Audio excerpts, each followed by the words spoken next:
Amados hermanos, les saludo en el amor del Señor y también a todos nuestros hermanos que nos ven a través de la transmisión. Les extendemos nuestro saludo, nuestro abrazo. El día de hoy vamos a continuar con el estudio de la carta del apóstol Pablo a los romanos, y los invito al capítulo 12 de Romanos, versículo 1 y 2. Romanos capítulo 12, versículo 1 y 2.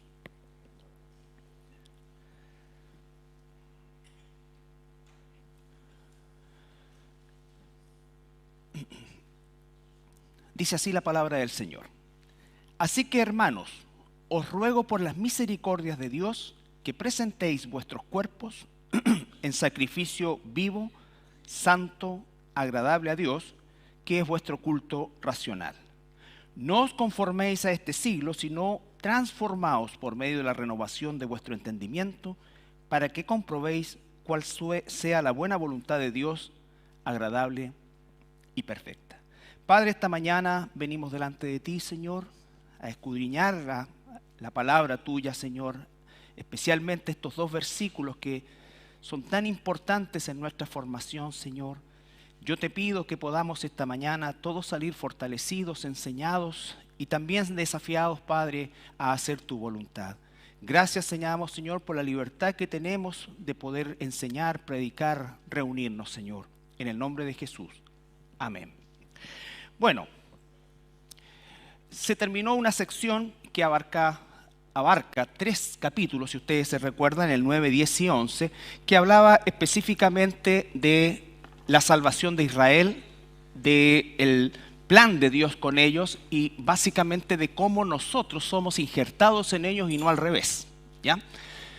Nosotros somos injertados en Israel y no al revés. Nosotros somos hechos ciudadanos de ese pueblo desde el punto de vista, por supuesto, espiritual. Porque a esta altura el asunto sanguíneo pasa a un segundo plano absolutamente. Por lo tanto, toda esa enseñanza es tan importante y era tan importante también para la iglesia de Roma, constituida, por supuesto, por una mixtura de judíos y gentiles. Ahora bien, la amenaza que se cernía sobre estas iglesias, como en el caso de los Gálatas, ¿no es cierto?, era el hecho de que aquellos judaizantes de alguna manera empujaban, por así decir, ¿no es cierto?, el carro para que se pudiesen realizar aquellos rituales como la circuncisión, el tipo de alimentación y todo aquello, ¿no es cierto?, como una forma de validar el nacimiento nuevo o el nuevo nacimiento.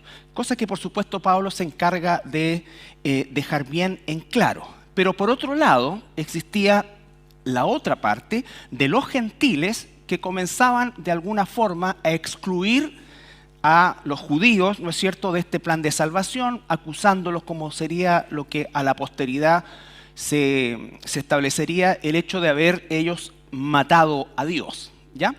Entonces, todas estas dos situaciones implicaba el hecho de que Pablo deja bien en claro en estos 3 capítulos lo que significa verdaderamente el plan de Dios para Israel y para nosotros también, que somos, vuelvo a insistir, injertados.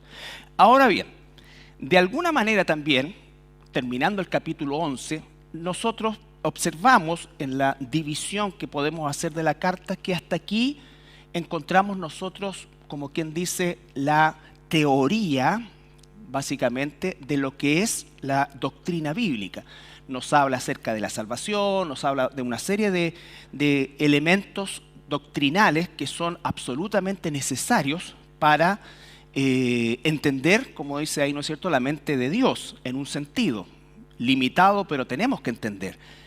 Y este capítulo 12, 13, 14, 15, una parte, nos va a hablar ya acerca de cómo aplicar todo aquello que nos ha enseñado hasta ahora, ¿ya? Entonces podríamos decir que de una forma no estricta, por supuesto, pero de una forma bastante clara, los primeros 11 capítulos son capítulos doctrinales, son los capítulos duros, por así decir, de la enseñanza, en el sentido de que constituyen la base doctrinal de nuestra forma de vivir.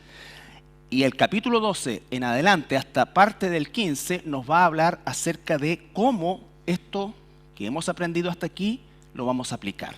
Por eso parte diciendo el capítulo 12, versículo 1, dice, así que. Entonces, ese así que, recuerde que es un conector.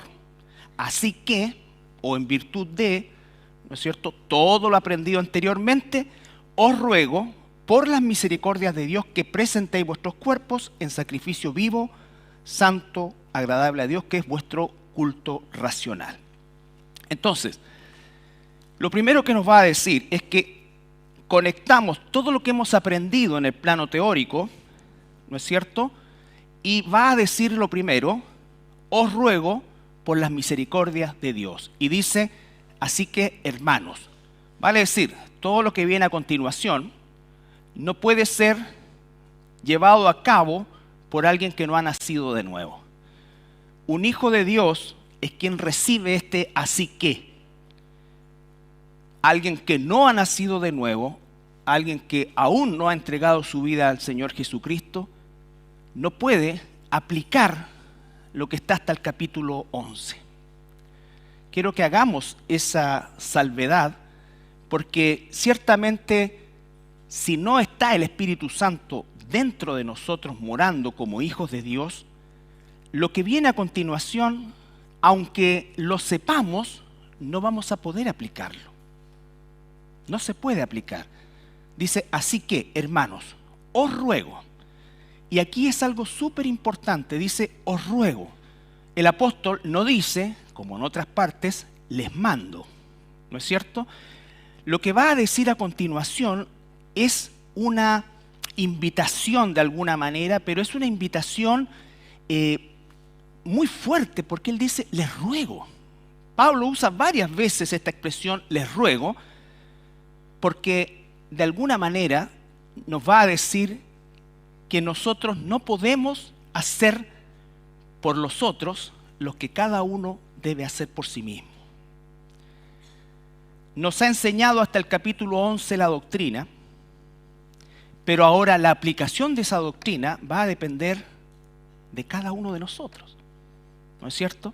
Nosotros podemos rogar, nosotros podemos entregar la información, pero la aplicación es algo que solamente puedo hacer yo por mí y tú por ti.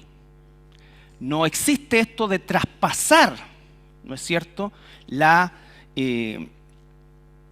obediencia a Cristo, si no está de por medio el Espíritu en primer lugar, y en segundo lugar, si nosotros no nos disponemos a hacerlo, hermanos. Esa es la primera enseñanza que tenemos aquí. Por eso es que Pablo ruega que lo que hemos aprendido, que nos ha enseñado, comencemos a aplicarlo. Y ahora, ¿cómo comienza esa aplicación? Con la motivación correcta. Por eso es que no es una ordenanza, sino que es una invitación, es un ruego. Y dice que por las misericordias de Dios. ¿Qué significa eso? Y lo dice en plural, misericordias.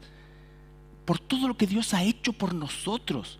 Esa es la motivación que tiene que reinar en nosotros para hacer la voluntad de Dios. Porque no estamos aquí por un asunto de solo cumplir con un ritual de asistir, de leer, de estudiar, de orar o de cambiar, sino que responde a nuestra gratitud a Dios por las misericordias de Dios que nos ha enseñado a lo largo de todos estos capítulos. Lo primero, somos pecadores y estamos imposibilitados de volver a Dios por nosotros mismos. Si no es por Cristo, nosotros seguimos siendo enemigos de Dios. Si no es por Cristo, no tenemos salvación. Si no es por Cristo, estamos bajo condenación. Si no es por Cristo, no tenemos entrada a la presencia de Dios. Si no es por su sacrificio. Y además de eso, el Señor nos dice en su palabra y en estos primeros 11 capítulos, que esa salvación que Él ganó para nosotros nos la imputa gratuitamente. Por gracia sois salvos por medio de la fe. Creemos en Él por su gracia, y nos concede no solamente salvación, sino que nos adopta como hijos. Y no solo nos adopta como hijos, sino que nos hace herederos. Todas esas son misericordias. ¿Por qué? Porque no la merecíamos. Ni siquiera la buscamos. Por lo tanto, si tú o mi obediencia a Dios viene de un terror a Dios, es equivocado. Si viene de una obligación por sí sola, es equivocado.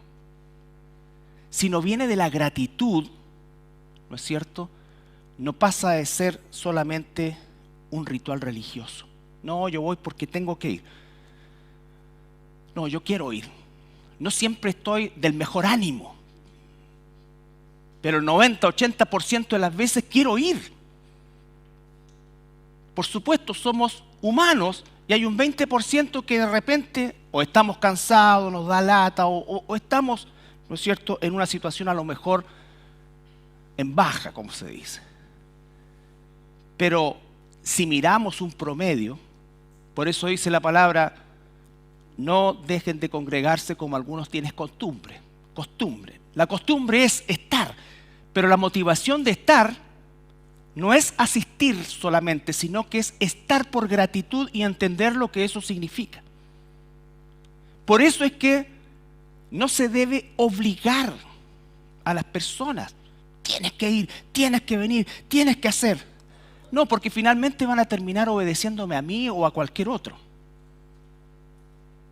Si no lo hacen por gratitud a Dios, por eso todos los que se desaparecen por periodos cométicos, de cometa, nunca van a recibir un llamado mío. Y no porque no lo voy a querer, no porque si yo les digo, oye, pucha, me encantaría verte en la iglesia. Y dice, ya voy a ir, este pastor me llamó, voy a ir. O sea, si vienes por eso, olvídate, es una cosa equivocada, que es distinto llamar hermano, ¿qué te pasó? ¿No te he visto? Ah, no, es que he andado aquí. Ya, ok, perfecto, con eso, suficiente. Más de una vez, suficiente. Pero si no es la motivación de obedecer a Dios, va a pasar a ser solamente una religiosidad. Y eso, hermanos, no es lo que Dios quiere de nosotros. Por eso dice, les ruego, no por mí, que soy el apóstol, Pablo, no yo, los apóstoles no me estoy autoproclamando. No vengan porque yo les estoy, sino que por las misericordias de Dios, por lo que Él ha hecho por mí, por lo que Él me ha prometido a mí, por el destino que Él ha sellado para mí. Entonces, esa es la motivación correcta. Esa es la motivación correcta. Por eso yo les ruego, por las misericordias de Dios. ¿Y qué es ese ruego? Que presentéis vuestros cuerpos en sacrificio vivo, santo, agradable a Dios, que es vuestro culto racional. ¿No es cierto? Entonces dice que la respuesta a ese ruego es presentarnos delante de Dios como un sacrificio, pero no como el sacrificio del Antiguo Testamento, sino que un sacrificio vivo. Porque el sacrificio en el altar, en el Antiguo Pacto, implicaba que el animalito muriera, ¿no es cierto? Pero ya no debe ocurrir muerte desde el punto de vista físico, porque Cristo ya murió por nosotros. Por eso esto no es un altar, esto es un púlpito. En el altar se hacían sacrificios. Pero no es que se hayan dejado de hacer sacrificios, lo que pasa es que cambió el concepto de sacrificio. Ya no es un sacrificio de un animalito, sino que es un sacrificio mío a Dios, pero no un sacrificio muerto, un sacrificio vivo. Hay hermanos que dicen, yo por Cristo estoy dispuesto a morir. Sí, pero también tengo que estar dispuesto a vivir. También tengo que estar dispuesto a vivir. Y dispuesto a vivir significa ofrecerme día a día. ¿Saben cuál es el problema del sacrificio vivo? Que la tendencia nuestra va a ser bajarnos del altar. El que está muerto, no puede hacer nada. Pero como yo estoy vivo, mi carne va a querer bajarse. Por eso es una lucha espiritual, por mantenernos, por sostenernos. Y ese es el concepto del sacrificio vivo a Dios. Tu vida. Tú te levantas, tú te arrodillas o te sientas, buscas, estudias la palabra, oras a Dios, intercedes, vienes, creces, lees, te abstienes. Estas 2 horas, en vez de estar pegado a un televisor, voy a estar pegado a la Escritura. Esos son los sacrificios vivos para Dios. Pero no voy a estar pegado a la Escritura porque si no Dios me va a, o si no, no. Sino por gratitud. Porque en la medida que estoy en su Escritura, conozco más de Él y aprendo a amarlo aún más. Nunca como Él me ama. Eso no va a pasar nunca. Jamás voy a poder superar el amor de Dios. Jamás. Sino que lo que quiere Dios es que nosotros seamos transformados.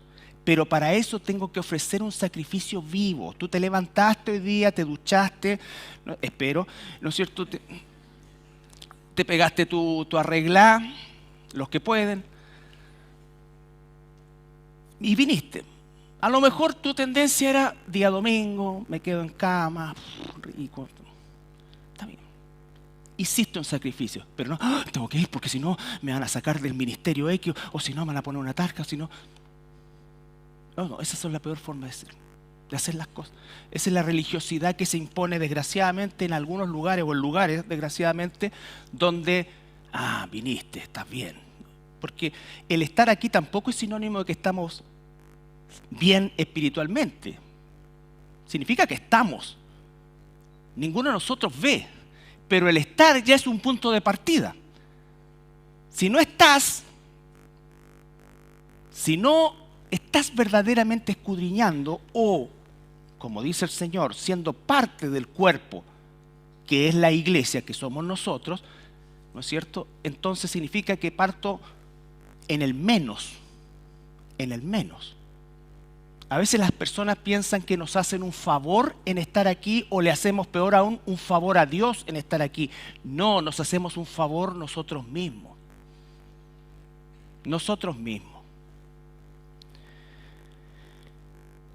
Así que hermanos, os ruego por las misericordias de Dios que presentéis vuestros cuerpos en sacrificio vivo. Quiere que nos presentemos en sacrificio vivo. 1 Corintios, capítulo 6.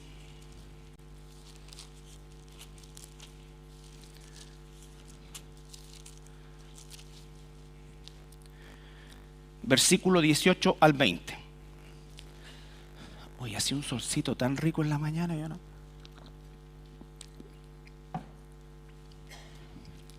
(18 al 20).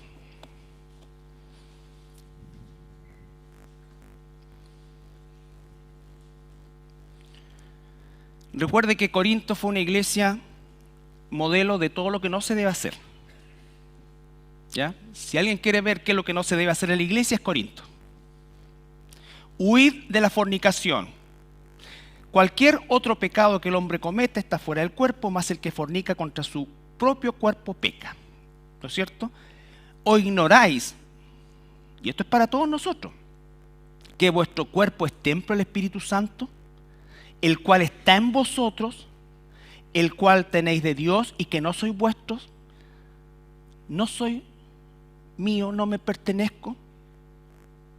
Por lo tanto, mi obediencia también viene de reconocer mi pertenencia. ¿A quién pertenezco yo? Pertenezco a Dios. Él me compró, me ha hecho su hijo. Sus misericordias se renuevan cada día. Yo ya no me pertenezco. Tú no te mandas tú mismo. Tengo que reconocer su señorío en mi vida. Porque habéis sido, versículo 20, comprados. No te olvides, si tú eres un verdadero hijo o hija de Dios, fuiste comprado, le perteneces a Dios. El apóstol nos ruega por sus misericordias, que debe ser la motivación correcta. Cada mañana recordar lo que Él ha hecho por mí cada día, a cada momento. Eso es lo que debe mediar mi actuar. Yo no quiero pecar, no porque en definitiva quiero aparecer como un santo delante de la gente, debe ser, sino porque ofendo a quien me salvó, a quien murió por mí, a quien me ha dado todo sin merecerlo. ¿Cuánta gratitud significa eso, hermano? Porque habéis sido comprados por precio, glorificar pues a Dios en vuestro cuerpo y en vuestro espíritu, los cuales son de Dios. Aunque mi cuerpo, mi naturaleza carnal está caída, es de Dios. Lo que yo tengo que evitar es ¿qué cosa? Lo que nos dice a continuación el versículo.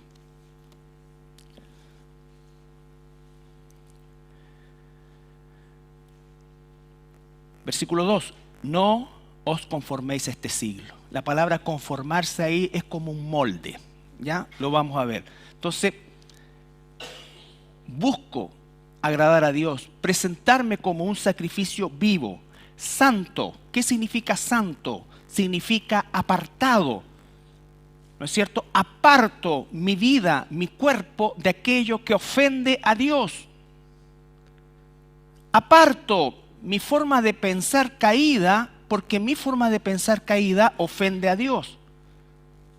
¿No es cierto? Uso mi vista, mis oídos para la gloria de Dios. ¿No es cierto? Mis labios, todo para la gloria de Dios. Porque si no lo hago así, ofendo a aquel que me salvó. Y yo no quiero eso porque lo amo. Porque lo amo. Un Dios de amor no es un Dios bonachón. No. Un Dios de amor es un Dios santo.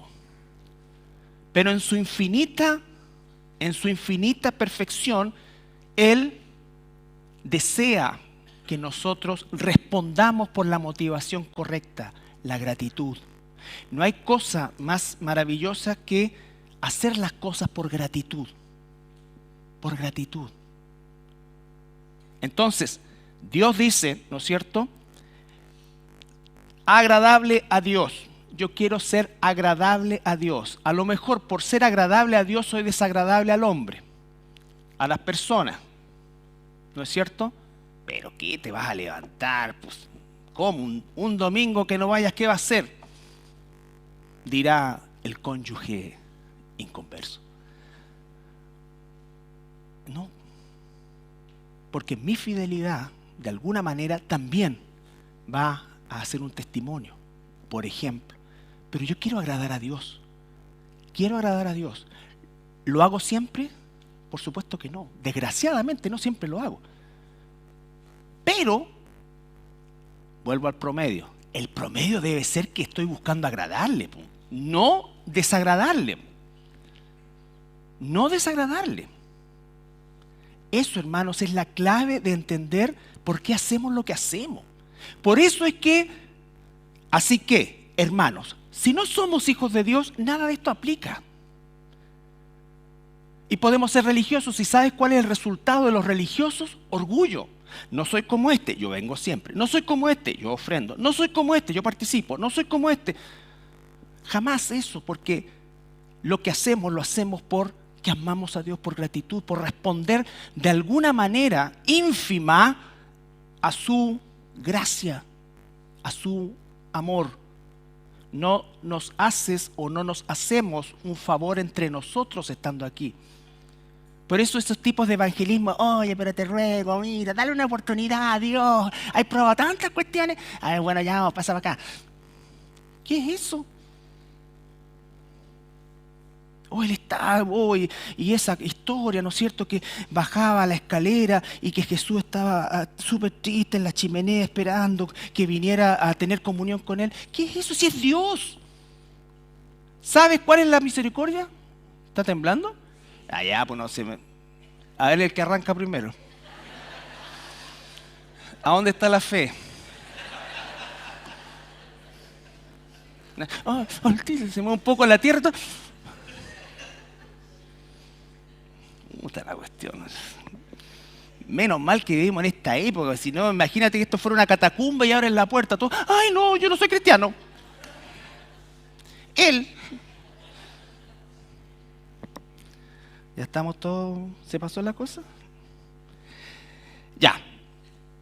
Así que, hermanos, os ruego por la misericordia de Dios que presentéis vuestros cuerpos en sacrificio vivo, santo, agradable a Dios, y acá, que es vuestro, menos mal que Ricardo colocó ahí salida de emergencia. Yo siempre digo esos letras de salida de emergencia. Cuando la gente entra en pánico, arranca por cualquier lado, pero bueno, la ley dice eso. Así que, hermanos, os ruego por la misericordia de Dios, que presentéis vuestros cuerpos en sacrificio vivo, santo, agradable a Dios, que es vuestro culto, que dice ahí, racional. La palabra racional viene del lógico, de donde viene la lógica. Va a decir que haya una concordancia entre lo que aprendo y lo que hago. Culto racional. Hay lugares que se llaman iglesia y parecen verdaderos manicomios, donde se hacen cosas inentendibles, donde la gente es una cosa aberrante, donde no se predica la palabra, sino que lo único que se hace es contar experiencias, gritar, quién sabe cuánta cosa. Y eso, hermanos, no es racional. No es racional. Lo racional es hacer la voluntad de Dios. Lo racional es que hay una lógica. ¿Por qué hago lo que hago? Por gratitud a Dios. Por gratitud a Dios. Pero no algo ilógico. El mismo apóstol Pablo dice, si ustedes están hablando todo, cualquier babosada, va a entrar alguien y va a decir, tú esto estás loco. Y tiene razón. Porque el Espíritu no te toma y te hace tontería y darte vuelta o revolcarte o hablar sandeces. No, eso no es del Espíritu. Quiero que vayamos a Levítico, capítulo 10.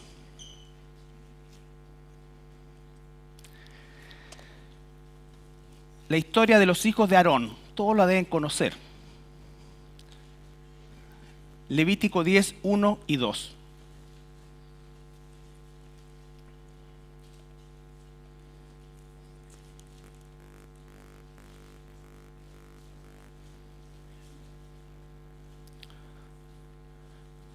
¿Sabes cuándo verdaderamente nos toma el Espíritu?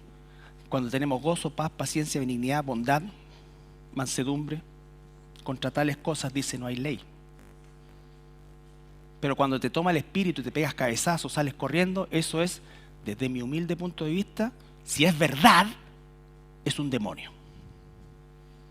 Porque el Espíritu Santo nunca actúa así. Nunca, jamás.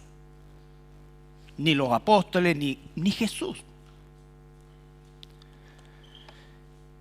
Nadab y Abiú, hijos de Aarón, tomaron cada uno su incensario y pusieron en ellos fuego sobre el cual pusieron incienso y ofrecieron delante de Jehová fuego extraño que él nunca mandó.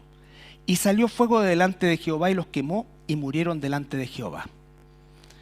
Ahora, ¿a qué se refiere este fuego extraño? Se refiere a que había un altar del incienso cuando vimos el tabernáculo y el preparado que se quemaba era la combinación de 12 hierbas, cada una de esas representaba a una tribu.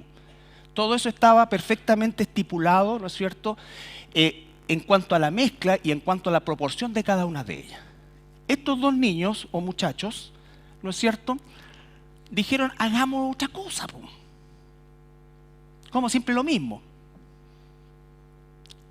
Hicieron una mezcolanza que Dios no aprobó y se llama eso fuego extraño. Y lo que Dios hizo con ellos, ¿sabes qué fue? Los juzgó inmediatamente, como era la tónica del Antiguo Testamento. Yo te aseguro que si estuviéramos bajo el Antiguo Testamento, todos esos lugares donde la gente dice que es el Espíritu y hacen cualquier tontera, los mataría a todos. Pero como estamos después de Cristo, todavía se les extiende gracia.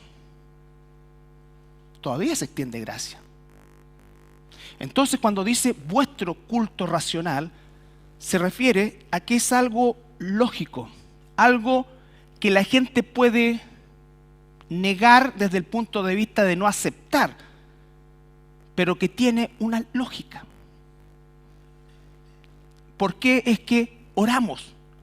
Porque tratamos de doblarle la mano a Dios, o como dice alguien, ¿no es cierto? O dijo alguien tan heréticamente, la oración mueve el brazo de Dios.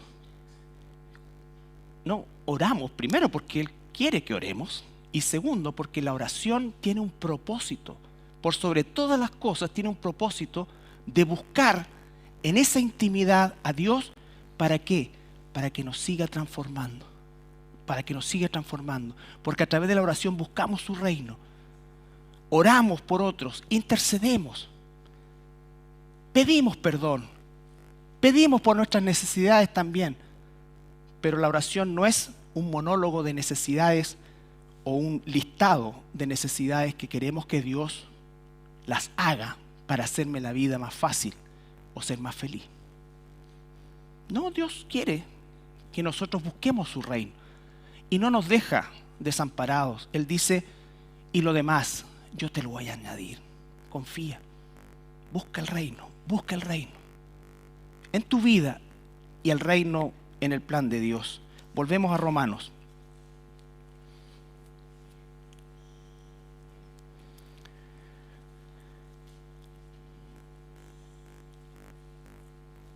Y ahora sí dice, ¿no es cierto?, el versículo 2, no os conforméis a este siglo. La palabra siglo ahí es época. Lo que está diciendo es, no se amolden a la época que les tocó vivir. Toda época tiene un molde y existen solamente dos moldes, el de Dios y el de Satanás. Satanás, como el príncipe de la potestad del aire, va a intentar amoldar, ¿no es cierto?, al Hijo de Dios a su molde. Esa es la verdadera batalla espiritual. Quienes no están con Cristo no tienen batalla, ya están amoldados. Cuando Dios nos salvó, nos sacó de ese molde y nos puso en el suyo.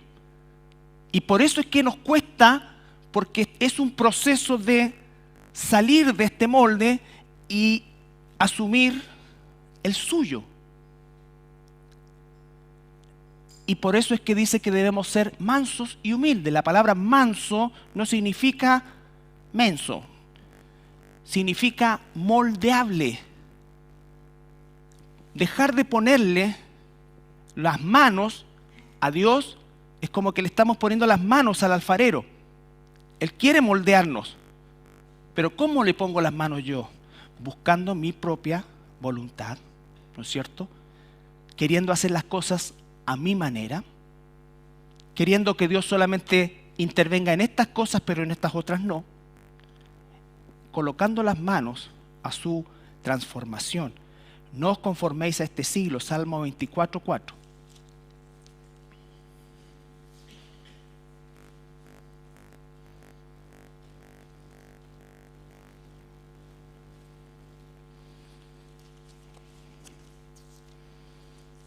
Salmo 24:4.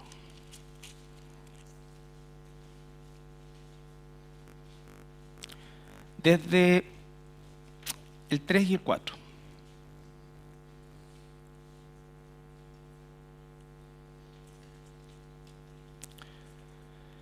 ¿Cómo es el molde de Dios? Dice, ¿quién subirá al monte de Jehová? ¿Y quién estará en su lugar santo? El limpio de manos y puro de corazón, el que no ha elevado su alma a cosas vanas, ni jurado con engaño. ¿No es cierto? Está dando un ejemplo de aquí. ¿Qué es limpio de manos y puro de corazón? Cuando no elevamos el alma a cosas vanas, cuando nuestras oraciones son vanas, cuando vanidad significa que estoy pensando solo en lo temporal. No es que no podamos pensar en cosas temporales, pero si esa es la tónica permanente de mis oraciones, entonces no estamos verdaderamente buscando esa transformación de Dios. Dios quiere que nosotros entremos en su presencia, ¿Para qué? Para que trabaje en nosotros de forma que no nos conformemos no nos amoldemos a lo que la sociedad humana trata de amoldar por medio de la educación, por medio de la televisión, por medio de las redes sociales, por medio de todo eso. Amoldarse a algo. Por un lado existe un grupo de personas que quieren ser como auténticos, pero terminan siendo todos iguales, un molde, amoldarse a la moda, amoldarse a tal o cual cosa. ¿Conocen ustedes algún futbolista sin tatuaje? Alguien empezó esa moda. No estoy hablando de esto, ni ay, si el cristiano se puede tatuar, no. Estoy hablando de tatuaje en general. No. Es una moda. Se amoldan. Y el que no lo tiene, entonces como que no encaja. O cualquier cosa que se hace de la gente. Los pensamientos que hoy día hay en el mundo. ¿Cómo es que las personas hoy día se relacionan? No se relacionan ya casi uno a uno, se relacionan a través de un aparato. ¿Han visto eso? Es unos dibujos que sale el almuerzo familiar del domingo hace 20 años atrás y ahora, entonces, entonces aquí vamos a satanizar el celular. No. El problema es nuestro, no es del aparato. El molde, hermanos, Satanás va a tratar de meternos a eso, el pensamiento. El pensamiento llega al punto tan terrible de que se habla, por ejemplo, del humanismo cristiano. Eso es una contradicción vital. Un cristiano debe ser humanitario, pero no humanista. No humanista. Humanista significa que es el hombre construyendo su futuro. No. Entonces, tener cuidado de eso, hermanos. Tener cuidado de a qué es que nos quiere amoldar el mundo. ¿A qué es lo que nos quiere amoldar el mundo? Y lo que dice acá, sino transformaos. Y eso habla de un presente continuo, siempre transformándonos.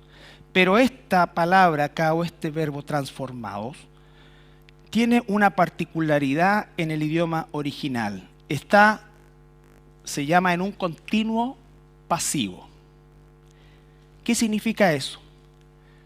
Que no soy yo el que se está transformando por sí mismo, sino que es otro, en ese caso el Espíritu Santo, quien me está transformando. Es como quien dice, se vende este auto. El auto no hace nada. El que lo está vendiendo soy yo. ¿Se entiende? Hay un pasivo. Nosotros somos pasivos porque ¿quién está haciendo esa transformación? El Espíritu Santo. El Espíritu Santo. No es que yo digo, ya, yo voy a empezar ahora y... No. Lo primero que tengo que hacer es volverme a Dios, buscar a Dios, comenzar a aprender de Él, disciplinarme en Él. Y Él hará. El que comenzó la buena obra la va a terminar Él, no yo. Yo tengo que disponerme, sí, pero no es mi obra, es su obra. Y para eso usa su palabra. Porque dice que esa transformación comienza por renovar el entendimiento. Renovación de vuestro entendimiento. Un cambio en mi mentalidad. Y no puedo cambiar mi mentalidad si no tengo su palabra, si no tengo disciplina en su palabra, si no conozco la voluntad de Dios. Si no conozco la voluntad de Dios. Salmo 119, 11.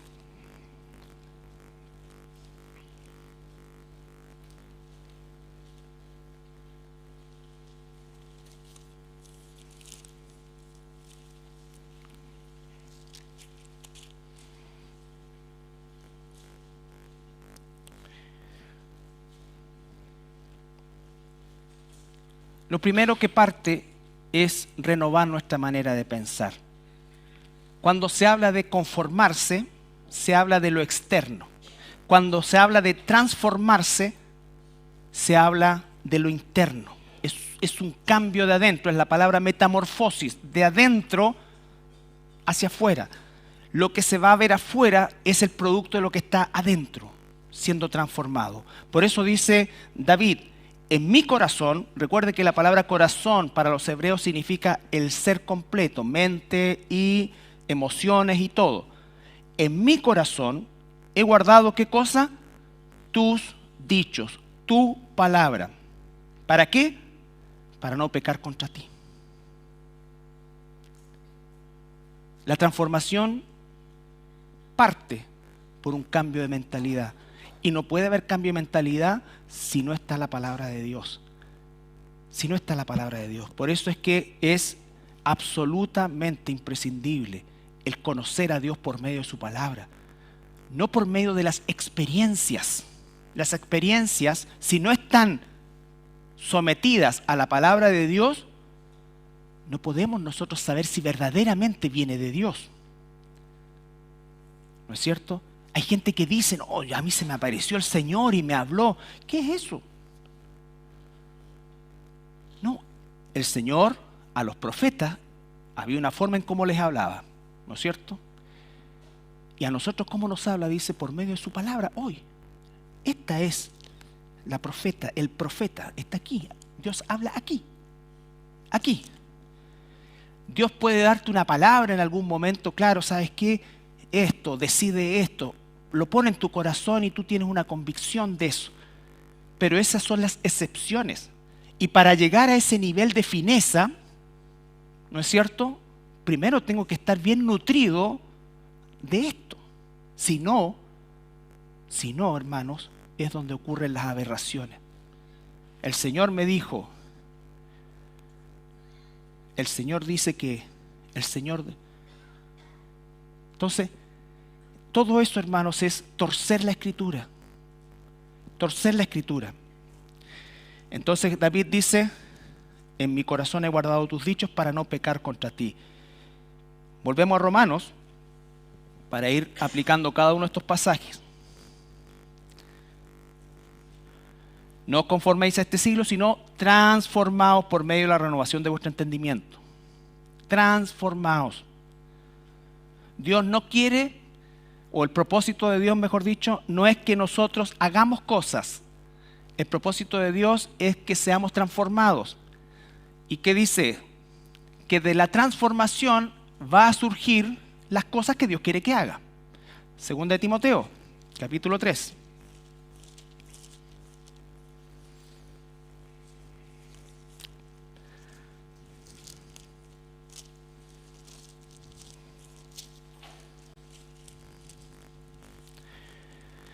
Versículo 16 y 17. Segunda de Timoteo, capítulo 3, versículo 16 y 17.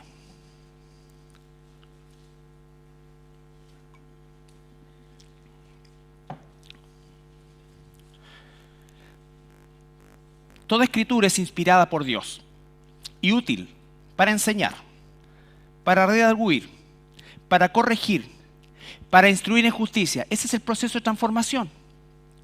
A fin de que el hombre de Dios sea perfecto, enteramente preparado para toda buena obra. No es que no vamos a hacer cosas, es que esas cosas van y deben provenir de una transformación de nuestra forma de pensar para que cambie nuestra forma de actuar. Toda escritura es inspirada por Dios y es útil para enseñar, para redarguir, para corregir, para instruir en justicia. Mía, no, de Dios. A fin de que el hombre, varón y hembra, de Dios sea perfecto, enteramente preparado para toda buena obra. Dios tiene y quiere hacer su obra en nosotros y a través de nosotros, pero primero tengo que estar transformado. Primero tengo que estar transformado. Y de esa transformación permanente van a surgir las acciones que Dios espera que yo haga, las que sean, ¿no es cierto? También podemos ver en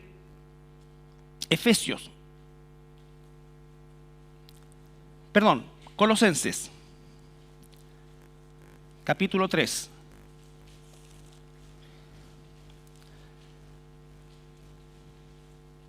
Colosenses es una carta preciosa que habla mucho de esto. Pero vamos a ver del versículo 14 al 17. Hacemos una paradita en el 12. Veamos desde el 12 mejor.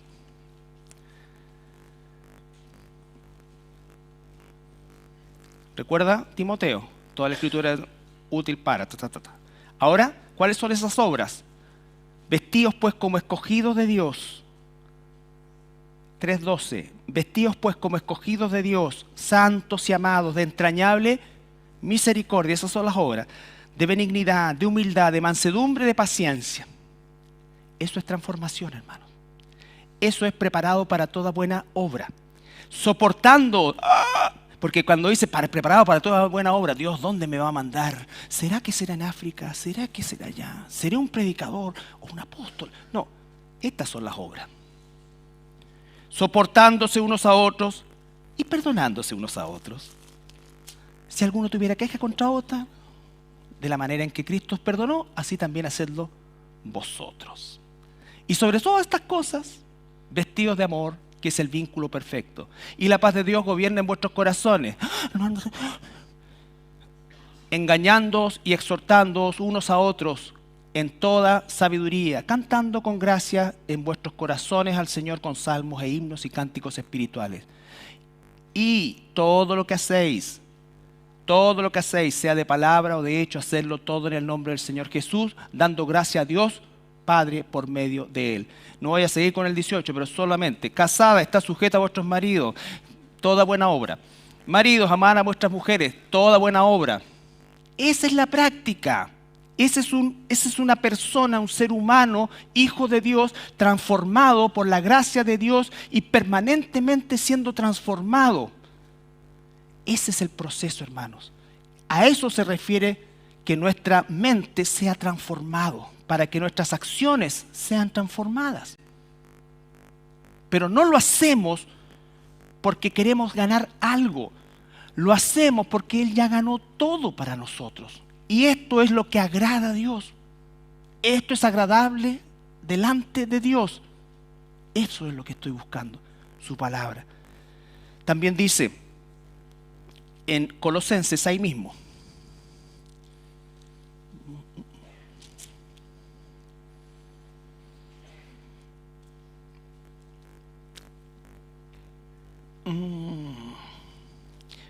capítulo 2, versículo 8.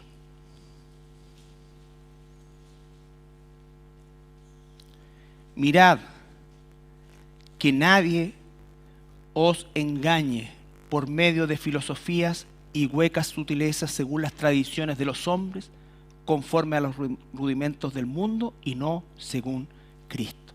No solamente estamos siendo transformados a la imagen que Dios tiene para nosotros, sino que también estamos siendo limpiados de esto. Escuche, tradiciones de hombre. Dice, el culto lógico y racional es entregarnos a Jesús y a nadie más. Si usted se entrega a una persona, eso es una secta, ¿no es cierto? Cuando el líder le dice, mira, todos tienen que tomarse esta cosa porque, o tienen que hacer esto porque esto, no. Eso es irracional a los ojos de Dios. Lo único racional es entregarnos a Cristo, sujetarnos unos a otros, amarnos unos a otros, corregirnos unos a otros. Pero estamos entregados a Cristo, no a nosotros. Ustedes no están entregados a mí, ni yo entregado a ustedes, desde el punto de vista de una obediencia ciega. No, la palabra de Dios, como los bereanos, escudriñar la Escritura para ver si eso es como dice ser. Veamos ahí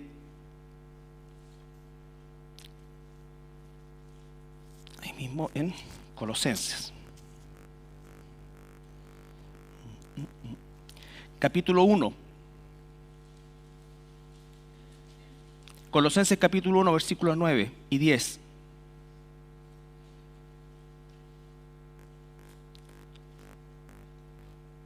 por lo cual también nosotros, desde el día en que lo oímos, no cesamos de orar por vosotros y de pedir que seáis llenos del conocimiento de su voluntad en toda sabiduría e inteligencia espiritual, para que andéis como es digno del Señor, agradándole en todo, llevando fruto en toda buena obra y creciendo en el conocimiento de Dios, fortalecidos con todo poder conforme a la potencia de su gloria para toda paciencia y longanimidad. Potencia, pero asociado ¿a qué? A paciencia y longanimidad, o sea, bondad. Con gozo, no arrastrando el poncho, como se dice. ¿Dónde va, hermano? Joven, te voy a ir a la iglesia. No, mejor sigue de largo. Con gozo, dando gracias al Padre que nos hizo aptos para participar de la herencia de la luz de los santos en luz, el cual nos ha librado de la potestad de las tinieblas y trasladado al reino de su amado Hijo. Esas son misericordias de Dios, en quien tenemos redención por su sangre y perdón de los pecados. Pero dice el versículo 8, volvemos a leer, por lo cual también nosotros, desde el día en que lo oímos, no cesamos de orar por vosotros. ¿Cuál era la oración de Pablo? De pedir que sean llenos del conocimiento de su voluntad por medio de la transformación, por medio de su palabra. ¿No es cierto? En toda sabiduría e inteligencia espiritual, Dios nos va transformando, va cambiando nuestra manera de pensar. Y por último, el Salmo 48.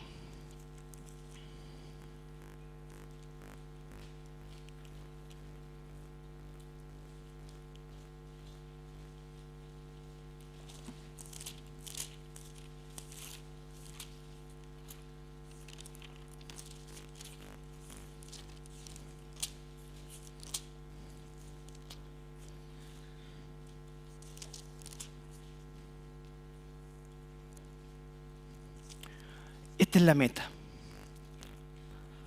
Esto es lo que Dios quiere para nosotros.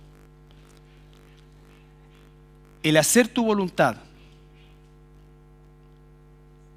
El hacer tu voluntad, Dios mío, me ha agradado. Y tu ley está en medio de mi corazón, de todo mi ser. Pero dice, el hacer tu voluntad me ha agradado. Hermanos, por eso dice Romanos, y volvemos a Romanos 12 para terminar.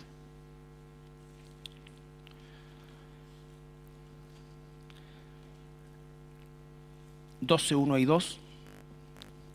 Así que, hermanos, os ruego por las misericordias de Dios, ya entendemos, todo lo que Dios ha hecho por nosotros, sigue haciendo y hará. Cosas que ojos no ha visto, ni oído ha escuchado, son las que Dios tiene preparado para los que le aman, para su pueblo, para nosotros.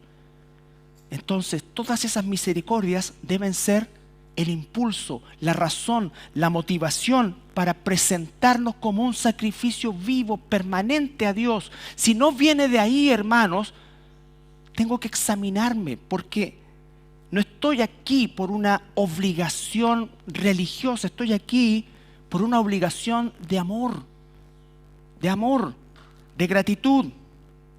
Y por eso es que dice, vuestros cuerpos en sacrificio vivo, santo, verdaderamente apartado para Él y agradable a Dios. Dios se agrada de ese deseo, de ese anhelo, de esa motivación correcta, que es vuestro culto racional. Si es por religiosidad, es irracional. Si es por cualquier otra motivación, es irracional. ¿Significa eso que siempre estoy motivado? No. Hay veces que la motivación está un poquito baja. Pero si la norma de tu vida es la motivación baja o sin motivación, y para que no te digan nada o porque te pasó algo, empiezas a buscar, entre comillas, de Dios, esa es una motivación equivocada. Nos dice en el versículo 2, no os conforméis, no nos amoldemos al pensamiento, a los ideales de este mundo. Los ideales de este mundo. Nosotros tenemos que, por supuesto, respetar la creación de Dios, pero no somos ecologistas. ¿Se entiende? No somos ecologistas. El ideal nuestro no es la ecología. Respetamos y amamos y buscamos la salvación de los demás, pero no somos humanistas. Entonces, hermanos, son líneas que parecieran finas, pero si miramos bien, claramente vemos la diferencia. Tenemos que tener misericordia hacia los demás, tenemos que ser generosos, por supuesto, pero nosotros no estamos buscando solucionar la pobreza del mundo. No es esa nuestra motivación. Tenemos que ser, vuelvo a insistir, generosos, de verdaderamente ayudar a aquel que lo necesita y que nosotros tenemos la condición de hacerlo. Pero nuestro ideal no es terminar con la pobreza del mundo. Debemos ir a votar cuando corresponda, pero nosotros no pensamos que incluso por quien le entreguemos un voto como una condición de nuestros derechos civiles, va a cambiar el mundo. A lo mejor lo hace a nuestros ojos menos malo, pero no va a cambiarlo. ¿Significa eso que no hagamos esto? No. ¿Significa que no ayudemos a aquel que es pobre o necesitado? Claro que no. Pero vuelvo a insistir, no son esas las motivaciones, sino que estamos siendo ahora renovados, transformados por medio del entendimiento. ¿De qué cosa? De la voluntad de Dios. Y lo que va a transformar es nuestro entendimiento, nuestra forma de pensar. ¿Y cómo lo hace? Siendo llenos de la palabra de Dios, adquiriendo sabiduría e inteligencia espiritual para discernir.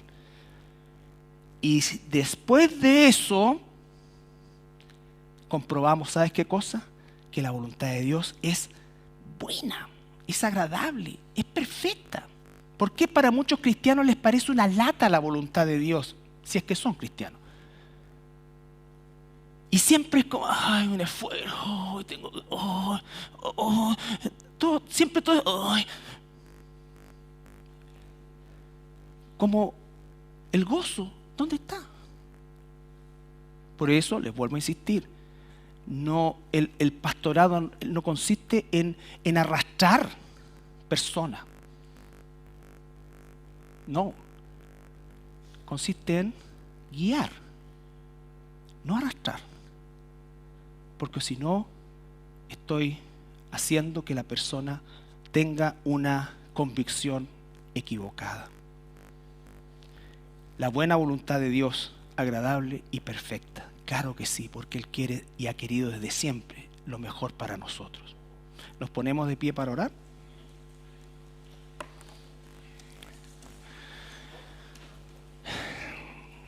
Padre, te damos gracias esta mañana por tu palabra y te pedimos perdón, Señor, porque sin duda cada día pecamos, Señor, y necesitamos tu perdón, pero a la vez podemos comprobar tu gracia, tu misericordia que se sigue extendiendo y tu amor a nosotros, Señor, en que nos sigues transformando, Señor, sigues trabajando en nosotros. Y oramos, Señor, para que todos los que estamos aquí, los que nos ven y todo aquel que se declara hijo tuyo, de verdad, Señor, busque esa transformación. No podremos nunca apreciar lo que significa, lo grande, lo maravilloso que es tu voluntad. No lo vamos a lograr entender, Señor, si no nos sumergimos y nos involucramos en ella. Gracias, Padre amado, porque tenemos libertad, porque tenemos recursos. Señor, que los aprovechemos verdaderamente para la gloria de tu nombre. En el nombre de Jesús. Amén.